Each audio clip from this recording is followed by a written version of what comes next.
विश्वं दर्पणदृश्यमाननगरी तुल्यं निजान्तर्गतं पश्यन्नात्मनि मायया बहिर्भूतं यथा निद्रया या साक्षात् कुरुते प्रबोधसमये स्वात्मानमेवाद्वयम् तस्मै श्रीगुरुमूर्तये नमः इदं श्रीदक्षिणामूर्तये। हौत्राग्निहोत्राग्निहवश्यहोत्री होमादिगर्वाकृतिभाषमानं यद्ब्रह्म तद्बोधवितारणीभ्यां नमो नमः श्रीगुरुपादुकाभ्यां।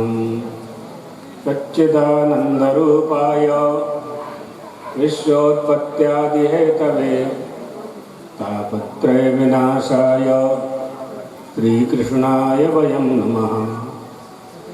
वसुदेवसुतं देवं कंसचाणूरमर्दनं देवकी परमानन्दं कृष्णं वन्दे जगद्गुरुं।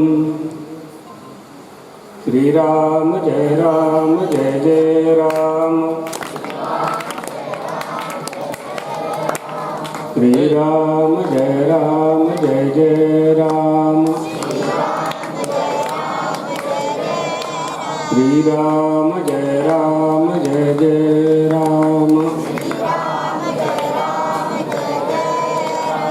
धर्म का प्राणियों में विश्व का गौ माता की, गुरु शंकराचार्य भगवान की, द्वारकाधीश भगवान की, जगदयाधीश्वर जगत गुरु शंकराचार्य भगवान की। हर हर महादेव। मंचस्थ स्वामी श्री ब्रह्मचारी जी, देवियों, सज्जनों, बहुत सुंदर बात सुन रहे थे आप। गीता, कई गीताएं हैं, उसमें एक अष्टावक्र गीता है जिसमें राजा जनक अष्टावक्र जी से प्रश्न करते हैं। अष्टावक्र गीता का पहला श्लोक है, कथम ज्ञानममाप्नोति कथम मुक्तिर्भविष्यति वैराग्यम च कथम प्राप्य एतद्ब्रूहि मम प्रभो। अष्टावक्र जी फिर राजा जनक कहते हैं, ज्ञान कैसे प्राप्त होता है, मुक्ति कैसे प्राप्त होती है, वैराग्यवान हम कैसे बनते हैं, इसका उपाय प्रभु आप जानते हैं। आप गुरुओं के भी गुरु हैं, आपने जो ज्ञान दिया है, मेरे प्रश्न का जो उत्तर दिया है, वो आज तक कोई नहीं दे पाया है। बताइए मुक्ति कैसे मिलेगी? तो इस प्रश्न के उत्तर में जो अष्टावक्र जी ने कहा है उसको अष्टावक्र गीता कहा गया है। मुक्ति मिच्छति चेत्ता तो विषयान विस्मत्यजो। राजन, यदि तुम मुक्ति चाहते हो तो विषयों को विष की तरह त्याग दो। जैसे जहर का त्याग भोजन में से हम अलग कर देते हैं, इसी तरह से विषयों का त्याग कर दें। ये जो विषय हैं, रूप रस गंध शब्द स्पर्श और इनके जो विकार हैं, काम क्रोध लोभ आदि, इनका त्याग किए बिना, एक वस्तु का त्याग किए बिना दूसरी वस्तु कभी प्राप्त हो नहीं सकती। जिन प्राप्त वस्तुओं से आपको सुख नहीं मिल रहा है, उनको त्यागे बिना सुख की कल्पना नहीं की जा सकती। त्यागात् शान्तिरनन्तरम्। भगवान खुद अर्जुन से कहेंगे, विहाय कामान्यः सर्वान् पुमांश्चरति यो नरः निर्ममो निरहंकारः स शान्तिम् अधिगच्छति। अगर सुख चाहिए, शांति चाहिए, मुक्ति चाहिए तो सर्वान कामान, सारी इच्छाओं का त्याग करना पड़ेगा। क्यों करना पड़ेगा? क्योंकि इच्छाओं को करके आपने देख लिया, इच्छाओं से क्या प्राप्त होता है नहीं होता है, उसका तो अनुभव कर लिया आपने। जब उसका अनुभव कर लिया और उनसे सुख नहीं मिला तो छोड़ो, सीधी बात है। जो भोजन आपको रुचिकर नहीं है वो भोजन कहाँ आप करते हो? नहीं करते, छोड़ते हैं उसको। तो जो भी आपके पास प्राप्त है, जितना भी आपके पास प्राप्त है, उसमें यदि सुख नहीं मिला है तो तो उससे ऊपर उठना चाहिए ना, खोजना चाहिए कि सुख कहाँ है। तो आगे बढ़ेंगे तो मुक्ति निच्छति चेतात विषयान, जैसे भोजन की थाली में से जहर को अलग कर देते हैं, इसी तरह से वासनाओं को अलग कर दें। यहाँ से अष्टावक्र गीता प्रारंभ होती है। तो अष्टावक्र गीता हमको महाराज श्री ने चुनार जेल में पढ़ाई थी। महाराज जी को चुनार जेल में बंद कर दिया गया 8 दिन तक। तो हमारे पास 2 ही पुस्तक थी, एक तर्क संग्रह था और अष्टावक्र गीता थी। तो वहाँ महाराज जी 8 दिन राम जन्मभूमि उद्धार के पुनरुद्धार शिलान्यास के लिए जा रहे थे। गिरफ्तारी हो गई महाराज श्री की आजमगढ़ के पास, और चुनार के किले में ला करके किले को ही जेल बना दिया गया। हम लोग सब उसमें बंद कर दिए गए, 8-9 लोग थे हम लोग। और वहाँ गुरुजी ने अष्टावक्र गीता हमको पढ़ाई थी। चलिए कल के प्रसंग पर आ जाएं। मात्रा स्पर्शास्तु कौन्तेय शीतम कदाचित दुख सुखम कदाचित दुखम। शीत और उष्ण, ठंड और गर्मी, इससे कभी दुख होता है और कभी सुख होता है। गर्मी का सुख बद्रीनाथ में प्राप्त होता है, वहाँ ठंडा होता है तो वहाँ शीत अच्छी लगती है। लेकिन द्वारका आप जाएंगे तो वहाँ ठंड में दिसंबर जनवरी में जाएंगे तो वहाँ अच्छा लगेगा, वहाँ की गर्मी अच्छी लगेगी। लेकिन गर्मी में द्वारका जाएंगे तो वहाँ की गर्मी अच्छी नहीं लगेगी। दिसंबर में बद्रीनाथ जाएंगे तो बद्रीनाथ की शीत अच्छी नहीं लगेगी। तो शीतोष्णा सुख दुख दा, उष्णता यानी उसका दुख और सुख, ये दोनों ही आगमा पाई हैं, अर्थात आने जाने वाले हैं। अगर ये सुख दुख होते भी हैं तो स्थायी नहीं रहते। आगमा पाई उसे कहते हैं जो आने वाला होता है और जाने वाला होता है। मनुष्य का स्वभाव होता है आत्यांतिक सुख की प्राप्ति और आत्यांतिक दुख की निवृत्ति। प्रत्येक मनुष्य यह सोचता रहता है कि दुख चला जाए तो वापस न आए और सुख आ जाए तो वापस न जाए। सीधी सीधी तो बात है। प्रत्येक मनुष्य की ये कामना होती, यही चाहता है। भगवान अर्जुन से कह रहे हैं कि अर्जुन, उष्ण भी अनिश्चित रूप है, सुख भी अनिश्चित रूप है और दुख भी अनिश्चित रूप है। यस्मात् ते मात्रा स्पर्शादयाः आगमा पायिनः आगमा पाय शीलाः तस्माद् अनित्याः अतः तान् शीतोष्णादीन तितिक्षस्व। तितिक्षा माने सहन करना। सहनम सर्व दुखानाम तत्तितिक्षा निगद्यते।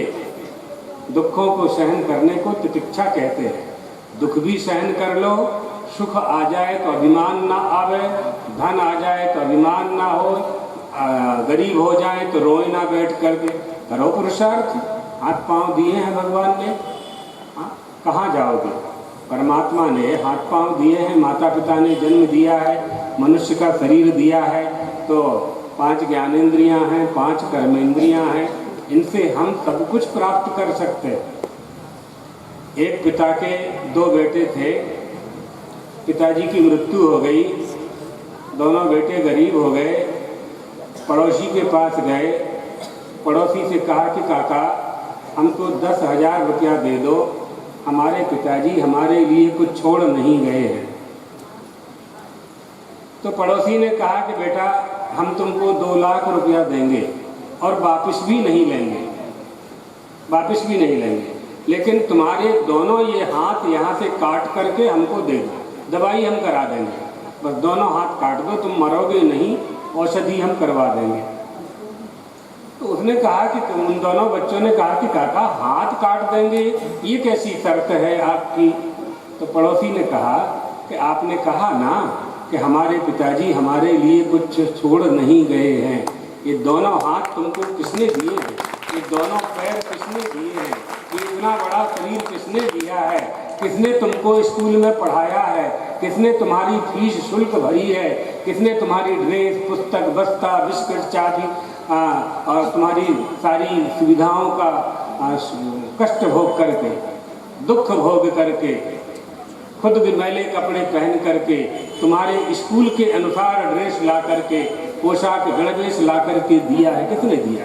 किसने योग्य बनाया है तुम्हें? उन्हीं का नाम माता पिता है। और तुम कहते हो कि हमारे माता पिता कुछ हमको छोड़ नहीं गए हैं। ये बात ठीक नहीं है। यही अविवेक है। इसी अविवेक के कारण हमें दुख होता है। अर्जुन में यही अविवेक आ गया था। अर्जुन सोच रहे थे हम मारेंगे और ये मर जाएंगे। भगवान कह रहे थे ना तुम मारने वाले हो ना ही पैदा करने वाले हो। इसलिए उत्पत्ति, इंद्रियां और उनके विषय, इंद्रियां और उनके विषय और उनका संयोग दोनों ही उत्पत्ति विनाशशील हैं। इसलिए दोनों ही अनित्य हैं। जन्म लेने वाले की मृत्यु होना तय है। इसलिए हर्ष विषादं च मा कार्षी इत्यर्थः। तुम्हें हर्ष विषाद नहीं करना चाहिए। विषाद को प्रसाद में बदल दो। प्रसाद माने प्रसन्नता, है ना। एक प्रसाद भगवान का भी होता है। आप जो कुछ भी आप खाते हैं, जब उसका भोग लगा देते हैं तो वो प्रसाद हो जाता है। खाना तो आपको ही है। भगवान तो एक दाना भी नहीं खाते उसमें से। जितना आप भोग लगाते हैं लड्डू गोपाल को, माता जी को, या जिसका जो इष्ट देव है, एक दाना भी उसमें से कम नहीं होता। नैवेद्य लगाना है आपको, बस वो आपका भोजन प्रसाद हो जाएगा। आपके सारे दुख दूर हो जाएंगे। उस प्रसाद को जब आप खाएंगे तो भगवान को नैवेद्य लगाने से भगवान तृप्त हो जाते हैं। इसको तृप्ति कहते हैं। तृप्ति मिलती है भगवान को। खाना तो आपको ही है। तो अर्जुन ने दूसरा प्रश्न कर दिया कि शीत और उष्ण सहन करने वाले को क्या लाभ होता है। भगवान ने 14वें मंत्र में कहा, श्लोक में कहा, मात्रा स्पर्शास्तु कौन्तेय शीतोष्णो सुख दुःखदा। इनको तुम सहन कर लो। दुख और सुख को सहन कर लो, जैसे गर्मी और ठंड को सहन कर लेते हैं। ये सब आगमा पाई हैं, आने जाने वाले हैं, इसलिए इनको सहन कर। अर्जुन पूछ रहे हैं हम सहन करने वाले अगर हो गए तो हमें क्या लाभ होगा। तो भगवान आगे का मंत्र कहते हैं, यम ही न व्यथयन्ते ते पुरुषं पुरुषर्षभ सम दुःख सुखम धीरम सौमृतत्वाय कल्पते। अर्जुन, हे पुरुष श्रेष्ठ, सुख दुख को समान समझने वाले जिस धीर पुरुष को ये इंद्रिय और विषयों के संयोग व्याकुल नहीं करते, वो मुक्ति के मार्ग पर चल पड़ता है। अभी ब्रह्मचारी जी कह रहे थे ना, गीता ज्ञान का ग्रंथ है। ज्ञान से क्या मिलता है? ज्ञान से क्या? गीता के ज्ञान से तो बहुत चीजें मिल जाती हैं। बहुत सी चीजें आपको ज्ञान से मिली हुई हैं, लेकिन उनसे सुख नहीं मिला हुआ है। गीता के ज्ञान से, भागवत जी के ज्ञान से, परमात्मा के ज्ञान से, गुरु के दिए हुए ज्ञान से कुछ मिलेगा। उसका नाम क्या होगा? मुक्ति मिच्छति चेत्ता। तो मुक्ति प्राप्त होगी। कब प्राप्त होगी? जब अज्ञान से दूर हो जाएंगे। अज्ञान से दूर हो जाएंगे, अज्ञान को विषवत त्याग कर देंगे, विषयों का भोग त्याग कर देंगे। संसार का त्याग कर नहीं सकते, संसार को डंडा लेकर के मार नहीं सकते। इसी संसार में रहना है। रहते हुए संसार में युक्ति से मुक्ति कैसे प्राप्त करें, ये ज्ञान गीता से प्राप्त होता है। अर्जुन, युद्ध करके भी तुम मुक्त हो जाओगे। युद्ध करके भी मुक्त हो जाओगे। किसी से युद्ध करना तो अच्छी बात नहीं होती है ना, लड़ना तो अच्छी बात नहीं होती है, डंडा मारना अच्छी बात नहीं होती है, किसी का वध कर देना अच्छी बात नहीं होती है। लेकिन भगवान कहते हैं तुम्हारा मोक्ष हो। क्यों? क्योंकि ये सब पापी हैं और तुम क्षत्रिय हो। पापी को दंड देने का अधिकार क्षत्रिय राजा को है, क्षत्रिय राजा को है।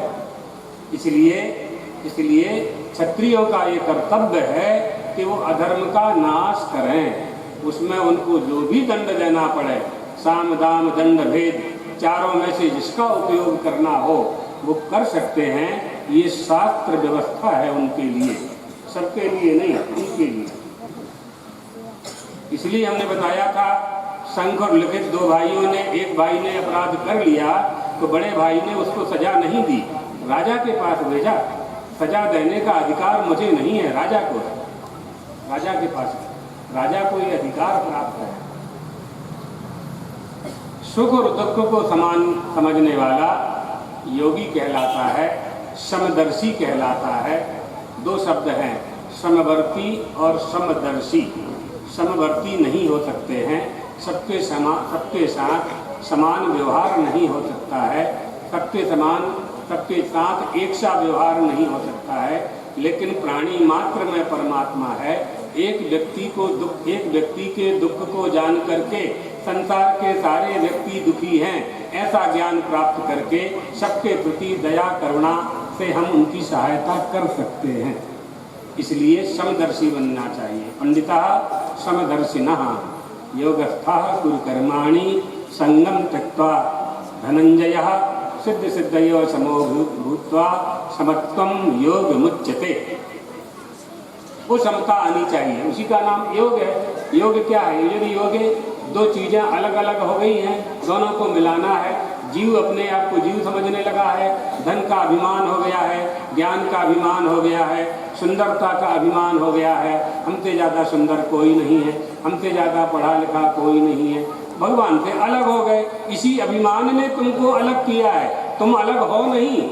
अलग होने का ज्ञान भान मान लिया, हो गया तो बादियाँ चढ़ गई, तो दूर कर दो। समत्वम योग मुक्ति, दोनों एक हो जाएंगे, दोनों एक हो जाएंगे। अग्नि में से ये भी तुम बैठ जाना, कितनी फोटो क्या करेगा इतनी फोटो? दो चार उतार ली बहुत है। अच्छा उतार लेता है और कभी दिखाता तो है नहीं। तो समत्वम योग उच्यते, दोनों को समान करना है, जीव और ईश्वर दोनों, और दोनों ही है।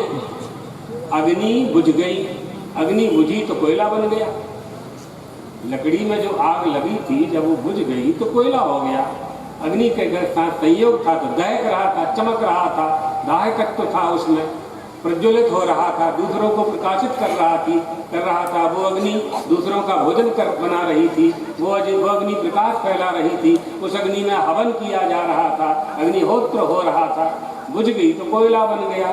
अब कोयला को अग्नि बनाना है, क्या करोगे?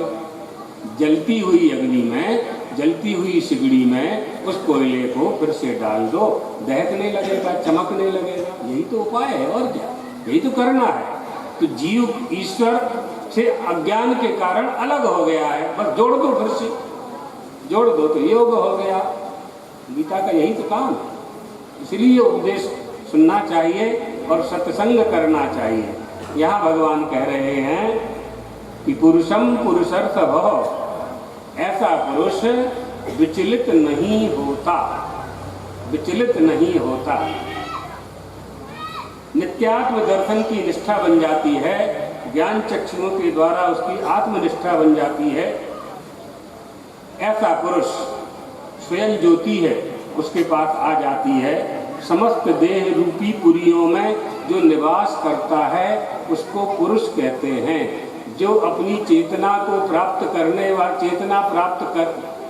वाला चेतन को जान लेता है उसको पुरुष यानी परम पुरुष कहते हैं। हम में जो चेतनता है, हमारी देह जो चल रही है, इसको कोई चला रहा है तो उसको चेतन कहते हैं। उस चेतन को जो जान लेता है, ऐसा पुरुष वो कहाँ निवास करता है? इसी पुर में निवास करता है, शरीर रूपी पुर में निवास करता है। हमारी देह में ही देही बनकर के निवास करता है।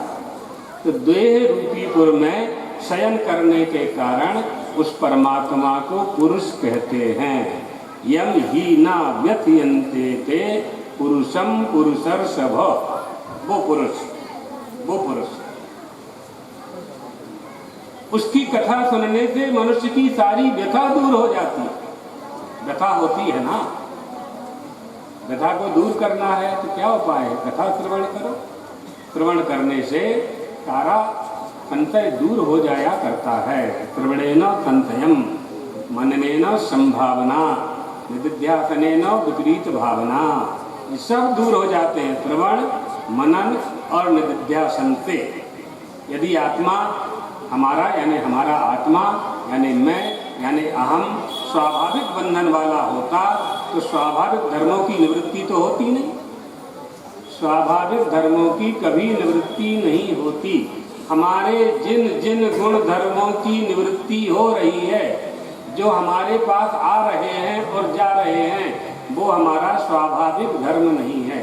जैसे कई लोगों को क्रोध आता है, क्रोध उनमें स्वाभाविक नहीं है, वो आया हुआ है। कई लोग बीमार हो जाते हैं तो रोग उनका स्वाभाविक नहीं है, वो रोग आया हुआ है। और जो वस्तु आगंतुक होती है वो जाती है। मेहमान आपके घर में हमेशा नहीं रहता। धर्मशाला में रहने वाला धर्मशाला में ठहर करके, जो एक दिन धर्मशाला में रुकता है, 2 दिन रुकता है, वो धर्मशाला में ठहर करके अचार नहीं डालता है, क्योंकि उसको वहाँ से जाना है, आना जाना है। तो रोग आया है, आप रोग को भगाना चाहते हैं। क्यों भगाना चाहते हैं रोग को? क्योंकि आप निरोगी थे, आप में रोग था ही नहीं। रोगार्तस्यैव रोग निवृत्ति, रोग की निवृत्ति करते हैं आप। क्यों करते हैं रोग की निवृत्ति? इसलिए करते हैं कि आप निरोगी थे, निरोगता में आपको सुख था, बिना आपके शरीर में कोई रोग नहीं था। और निरोगी होना पहला सुख है। पहला सुख निरोगी काया, दूसर सुख अपूर्व माया, तीसर सुख पुत्र आज्ञाकारी, चौथा सुख पतिव्रत नारी। ये 4 सुख हैं। और चाणक्य कहते हैं 6 सुख हैं।